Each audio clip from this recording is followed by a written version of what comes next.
টাকা দিয়েছে, এই মাসের টাকা দিয়ে পাকা করে দাও, আর 5,000 টাকা নাহলে 6-7 হাজার টাকা ইয়াদ দিয়ে মোটর কিনে নিই কিস্তি দিয়ে।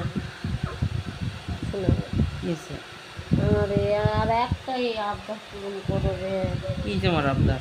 আমাকে একটা ঘর খালি পাকাতে, একটা করি বারান্দা লই কিচ্ছু নেই, খালি একটা ঘর পূরণ করে দাও রে। আচ্ছা আগে সেই বাড়িটা যায় তো ওটা লাগবে নাকি? না এটি যায় আবার এটি করে তাহলে চলে যাবো। ও বাবা, এখানে করে